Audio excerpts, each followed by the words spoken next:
Is pastoral care the primary role of the pastor? We're asking that question today on the Church Revitalization Podcast. Hello, and welcome to the Church Revitalization Podcast, brought to you by the Malphurs Group team, where each week we tackle important, actionable topics to help churches thrive. And now, here's your hosts, Scott Ball and AJ Matthew. Welcome to the Church Revitalization Podcast. My name is Scott Ball. I'm joined by my friend and co-host, AJ Matthew. AJ, we're talking about pastoral care today. Mm-hmm. And is this the primary role of the pastor? Our source article, which you can find at malphursgroup.com/196. Man, we're like creeping up on episode 200. We sure are. We don't have anything planned for that. We've never been very celebratory about podcast milestones. No, we should. We crossed over 100,000 downloads some time ago, months ago, and we didn't do anything for that. That feels like a good milestone that we should have celebrated, and we didn't. So yeah, we're not good at doing that. But this was always working. So the article at malphursgroup.com/196 is written actually by Dr. Aubrey Malphurs, who is the founder of our group, the Malphurs Group, and he passed away in December of this last year. But we're so thankful for him and his ministry, and for actually writing this article, which has not been published on our website before. It was printed in one of his books as an appendix, but we thought this deserves a little more attention because it's a good piece he wrote. It's in the book Being Leaders, one of his 3 best-selling leadership books. Yeah. Yep. So we're going to ask this question: is pastoral care the primary role of a leader? And Aubrey kind of outlines almost like a thesis, like for what it should be and what it shouldn't be. But let's start today, I think, just by talking a little bit about our experiences in working with churches and how often do we see this issue come up. Yeah. Well, I can tell you, first of all, if I was the pastor of the church, it would definitely not be the primary role of the pastor in my church, because I would not do that well at all. I would not be anyone that somebody would say, "Oh, he's just so warm and always caring for us." You're not unkind. I'm not unkind, but warmth. I think like just gosh, tell me about what's going on, and let's just really get into that. Let me give you a verbal hug. I don't think that wouldn't be me. So, but there's a lot of people that are like me too. So I think even asking this question, is it the primary role of the pastor? I think largely depends on the personality of the pastor. And secondarily, probably maybe what they've been taught and think they should be doing, and maybe even investing in trying to improve in.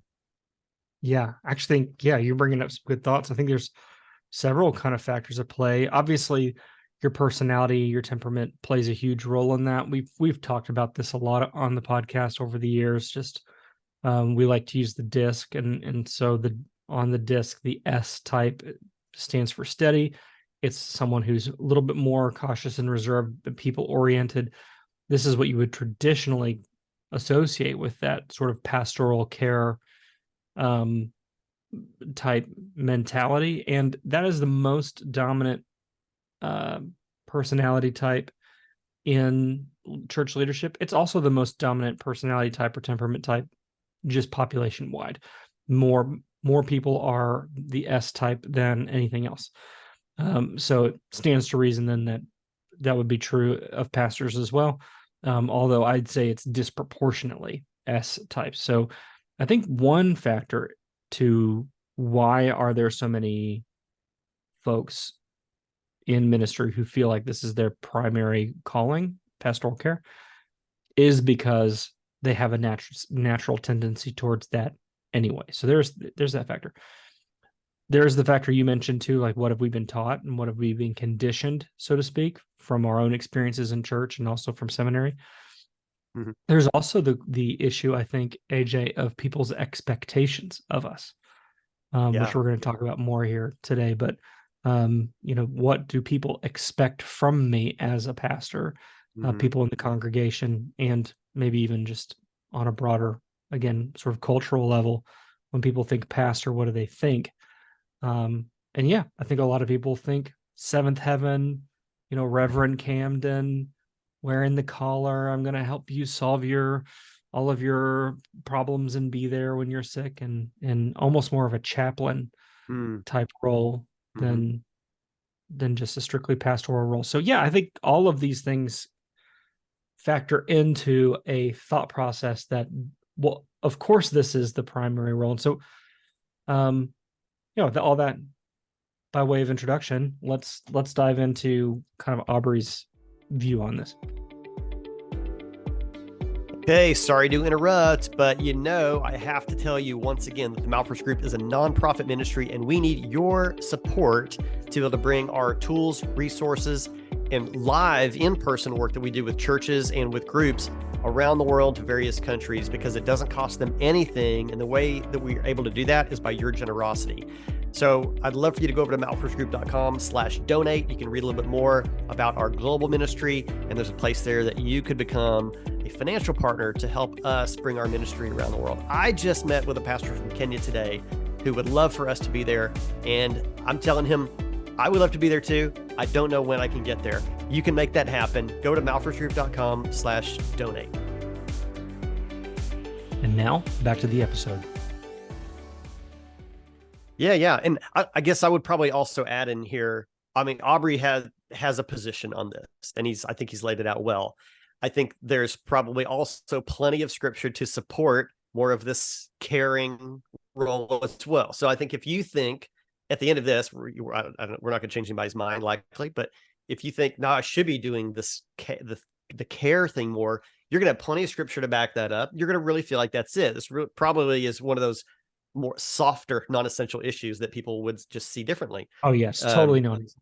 But so I think it's makes for an interesting discussion. But let's kick it off. Really, kind of depends. Well, before we dive in, I mean, it's a non-essential issue as it relates to certainly salvation or fellowship. Or any of that. Not a primary doctrine. Yeah, no, not at all. But it's not ancillary in relation to your job. I totally agree.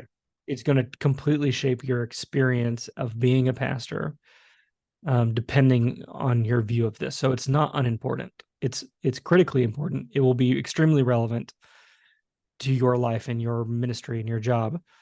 Depending on how you think about this. So I don't know, maybe I'm going to be a little bit more aggressive and say, I hope we change some minds today, or shape people's minds, even if it is kind of a non-essential doctrinal issue. It's certainly a central issue.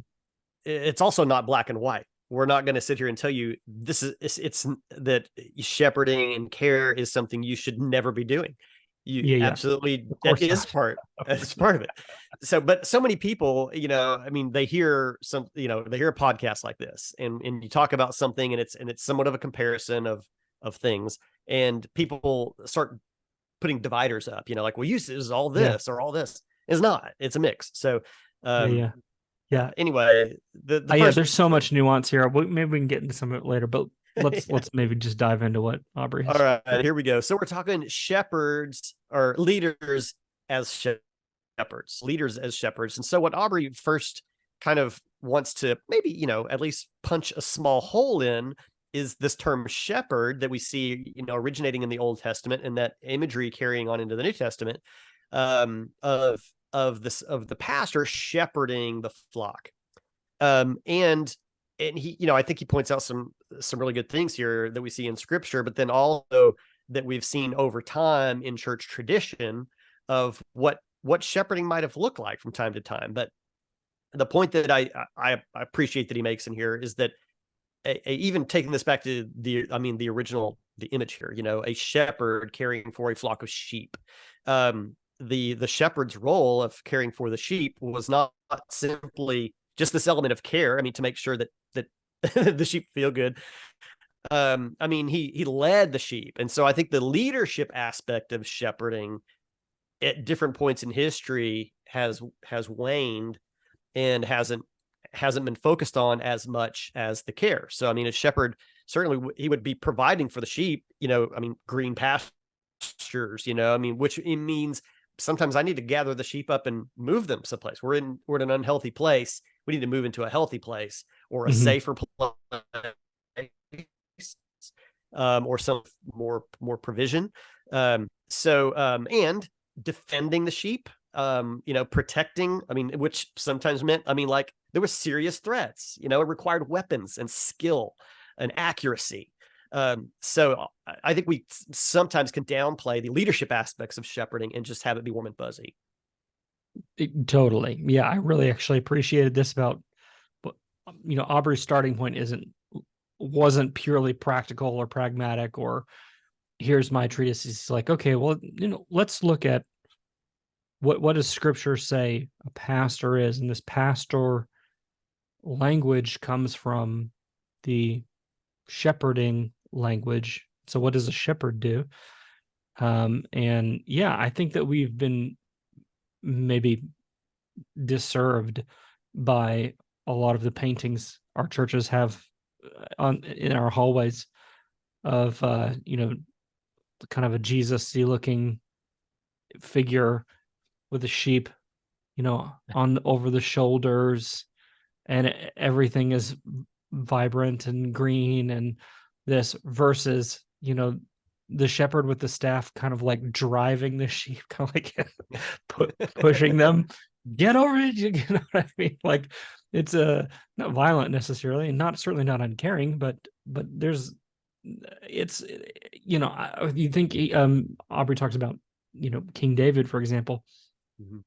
The Bible kind of sets David up as his ability to lead the nation of Israel is derived, at least in some small part, from his experience of shepherding a large flock in the field. So it was a training ground of sorts for leadership, leading the flock. And I do think that it's a both and situation. Yes, it's comfort, it's caring, it's empathy, it's kindness, it's seeing the needs.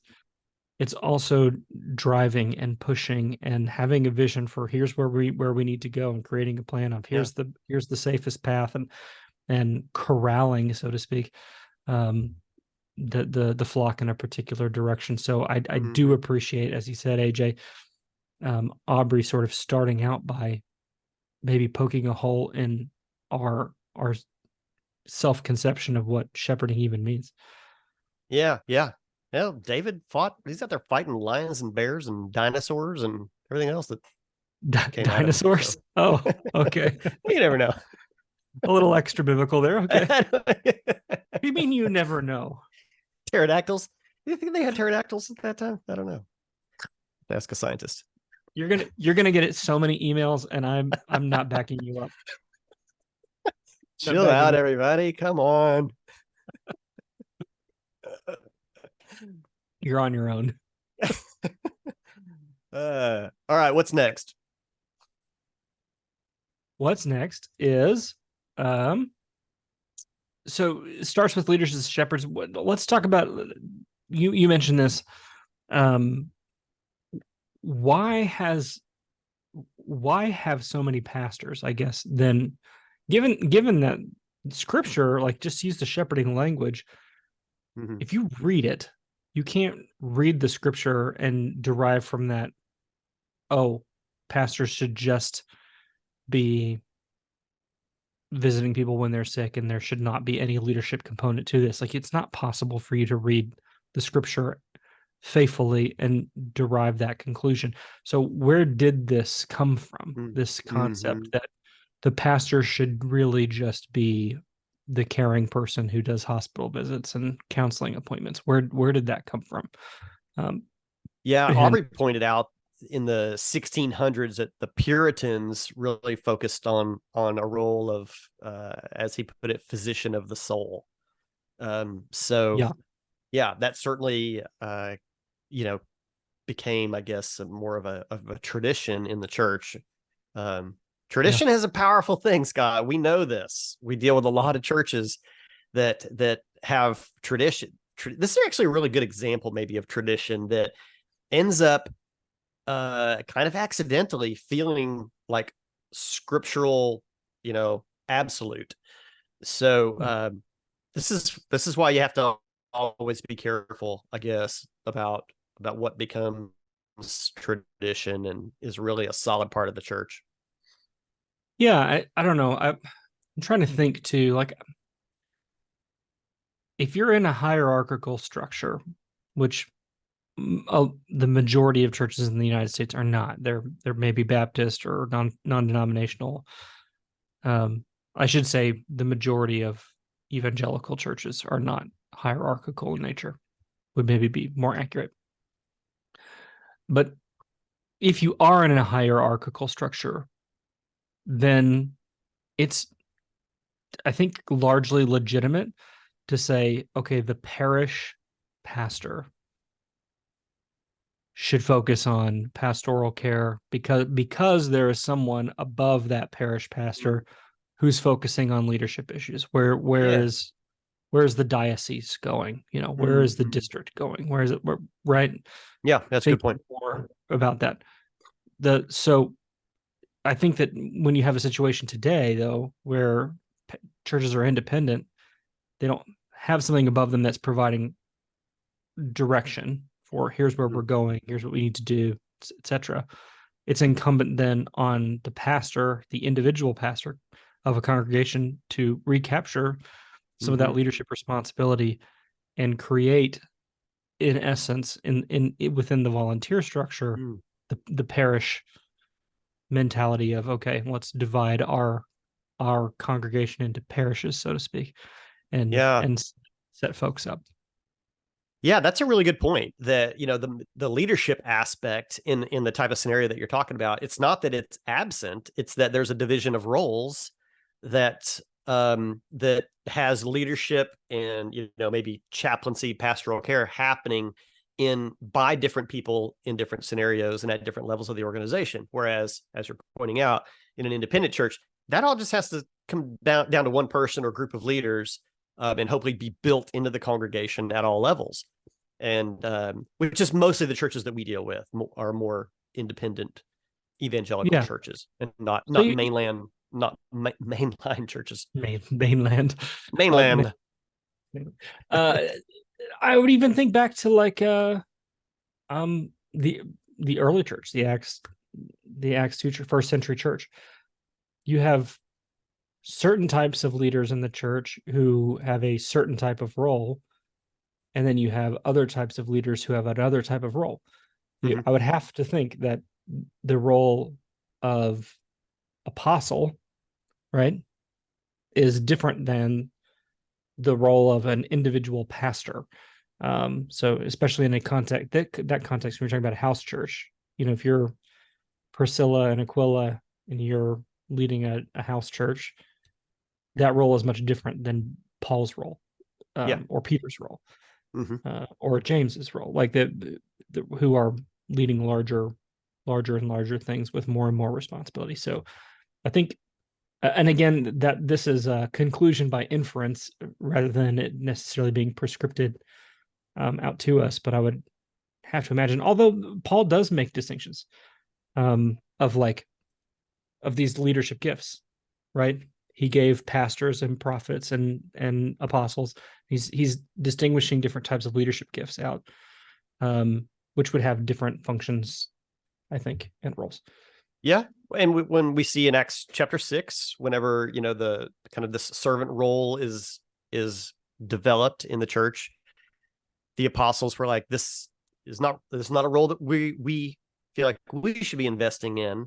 We want to put together a group of people that will be doing this work of taking care of the widows, and sometimes referred to as waiting tables. But So yeah, a division was developed there, and the apostles knew there was a particular role that they should be focused on, and it was more of a leadership and maintaining the integrity of the teaching and prayer. So I mean, that right there shows us that it's a both and. The church needs to be served in all of these ways. Right. Okay, so let's talk a little bit about how this relates to growth. And I know a lot of us get a little bit clammy. We start thinking about, I shouldn't care about that. God cares about it. Jesus cares about it. That's why Matthew 28, last words, go make disciples. He's not saying, it wasn't just feed my sheep. It was also make disciples. So yeah. Acts 1:8 says worldwide. So yeah. Right. If So we're not there growth yet, matters. then the church needs to grow, right? That seems That's pretty right. simple. Yes, right. That's exactly right. Yeah. Unless you look around and see Jesus has returned, the church should be growing. Yeah. And so Aubrey points out that when pastors are strong on the pastoral care side of things, they often tend to resist healthy, necessary growth of their churches. And I think this boils more down to, as we mentioned at the top, AJ, a temperamental thing. Yeah. Those who are best at that pastoral,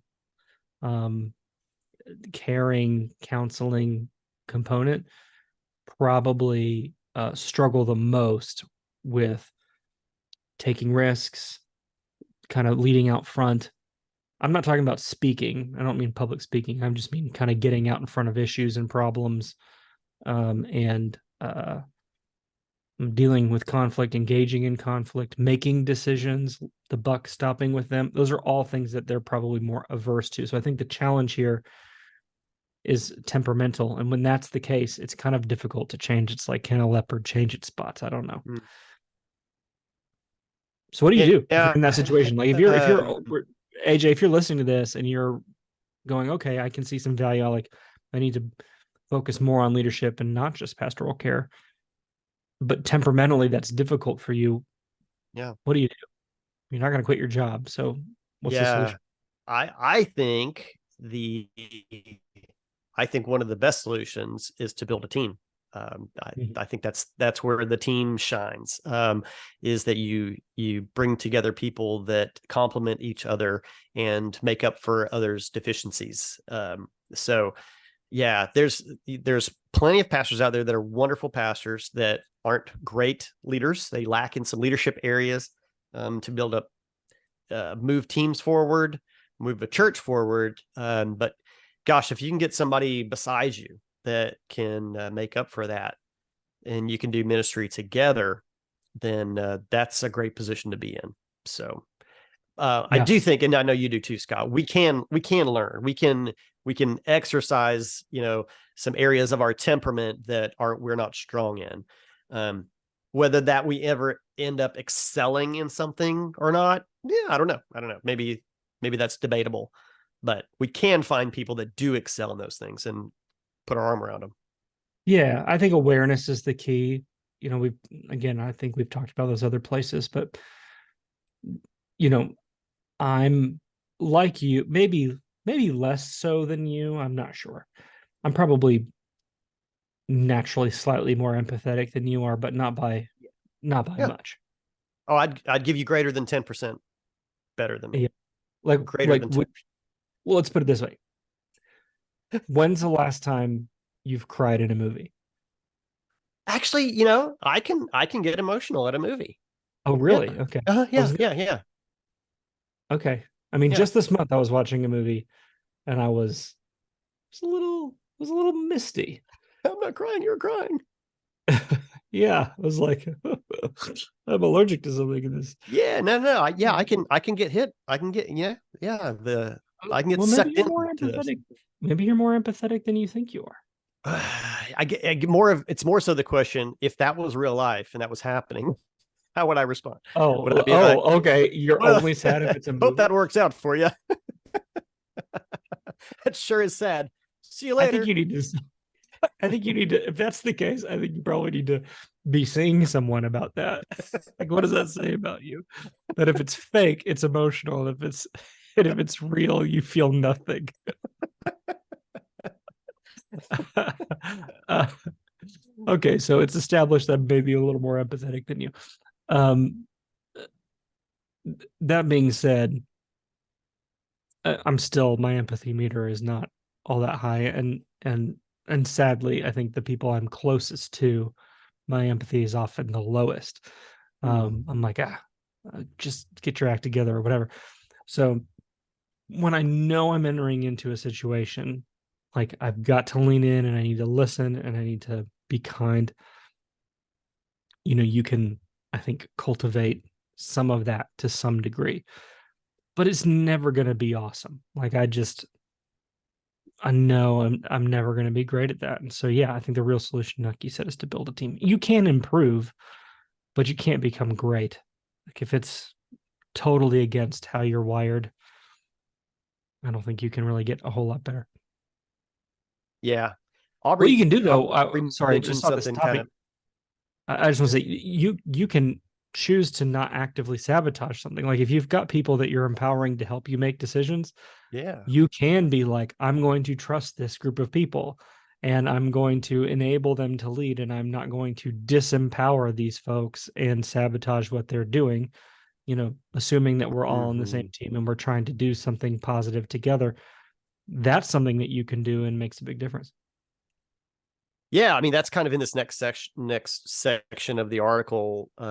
We've got a title on it that says "Don't limit the gifts of others." So, I mean, another great way, and well, Aubrey mentions in here, he kind of brings up the specific thing, like pastoral visitation, especially hospital visitation and that kind of thing.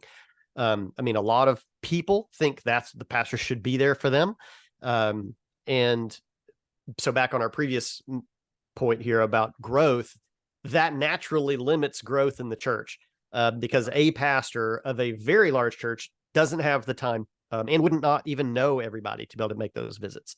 So that's one aspect. In fact, I mean, I was with a church once, Scott. I've mentioned this on previous episode, but one of the leaders, like an elder level leader, thought the pastor should know everybody by name. You should be able to memorize a face and a name. And that he just thought this is what it is to be a pastor. And, I mean, my question was, what number do you think would be acceptable? 200, 250 people should be able to memorize that. Like they wanted to have like, old school church directory. He can look at the pictures, memorize the names. I was like, is 250 like the number? Is 300 should be expected to know 400 or 500 people? And they couldn't answer that question because, I mean, it's ridiculous. If you want a 50-member church and you think this is all our church should ever be, that's what you'll get. Everybody will know everybody. But if that's your view of pastoral care, then you're going to be limited. So it's going to limit growth. But on the idea of limiting the gifts of others, there are a lot of people that God has gifted with tremendous empathy and senses for how people feel and willingness to care.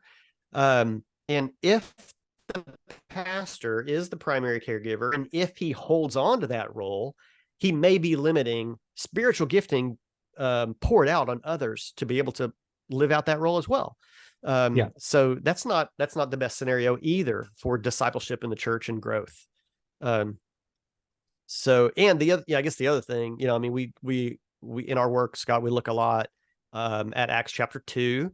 In the verses 41 through 47 at Pentecost when the church was birthed, and the people were caring for one another. I mean, it doesn't say that, and Peter cared for everybody personally. The people were caring for each other. And so the Spirit was empowering them to do that and leading them to do that. And we can't forget that either, that we're supposed to outsource this all of a sudden to one individual and expect that to be the way everything works. Yeah. There's obviously a limiting factor there in terms of growth, like you said. I mean, I've got a church that I know relatively well, that they are dead set, just like philosophically, against moving to 2 services. They're like, we're not going to do it. We're going to, I mean, they'll keep making their space as big as they possibly can before they move to 2 services, which is very expensive. But I've challenged them on this, and I've said, look, this is fine for you to have this feeling, but then you've really got to have a commitment to church planting. Like, it doesn't make any sense. Like, so we've gone through round and round. See, it's okay. I mean, if you've got this philosophical approach, I need to be perhaps it is your view. I'm the pastor. When someone is sick, I need to be there. Okay, then fine. If that's a core conviction of yours, then also have the core conviction that we need to be planting churches or launching campuses so that you can maintain that same level of care in your church. Because you're either saying, what you are saying is, I'm going to ensure that my church doesn't grow past 150 people or whatever that number is. Yeah. So that I can, am I making sense, AJ? Yeah, you totally. are saying my church can only be this size because this is the number of people. And I'm saying that's fine if you want to say my church can only be this size, but you can't then reject the Great Commission as a result of that. So we're not going to make any more disciples.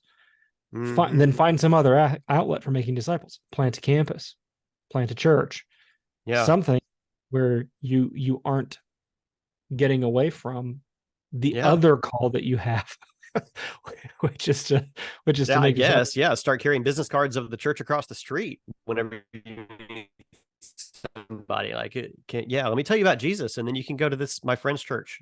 Mine's because ours is full. We're done. We're not growing anymore.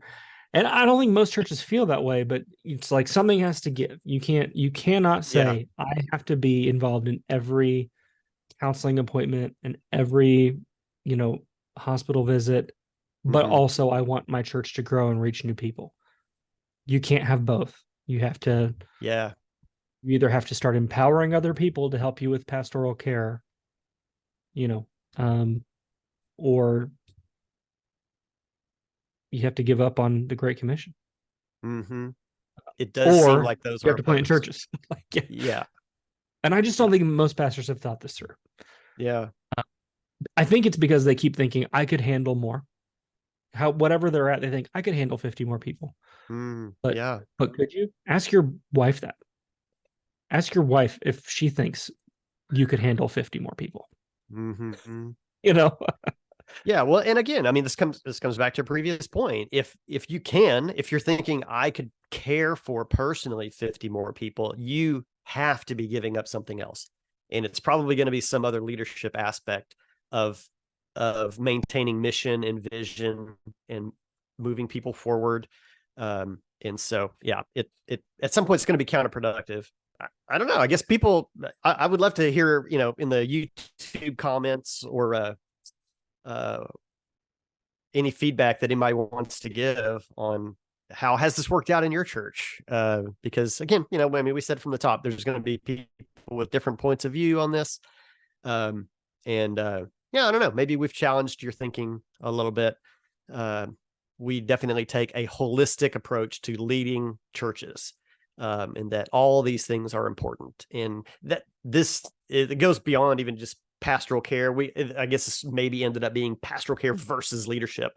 There's so many things that a pastor has to keep, spinning these plates of discipleship and evangelism and prayer and sermon prep and visitation, all these things, that it would be easy to let one thing kind of overshadow the others. So I think that's more of really what we're getting at today.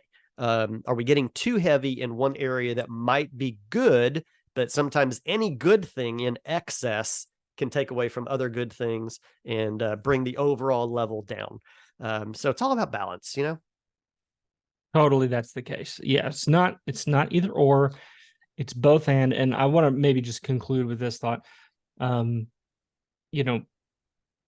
People do need to feel some relational connection with their pastor, even if that doesn't necessarily have to mean that the pastor is at everything. There does need to be a sense of empathy and some like relational maybe cachet that's built up there, some relational deposits that are there. And so I certainly don't want to make it sound like, you can just phone and just show up on Sunday, preach, lead some elder meetings, and everything's going to be fine. No, it is important for you to be relatable and empathetic and engaging in all of these kinds of things. But that doesn't have to mean you're at every hospital visit and doing every wedding and every funeral. There is a balance there. And our encouragement on the podcast today is take a look at that balance for you. Have you gone too far in one direction that you're missing out on something that's equally important in another? Yeah. Well, there you go. And that would bring to an end episode 196 of the Church Revitalization Podcast. As Scott said at the top of the show, you can go to malphursgroup.com/196 and read Aubrey's article out of the book Being Leaders.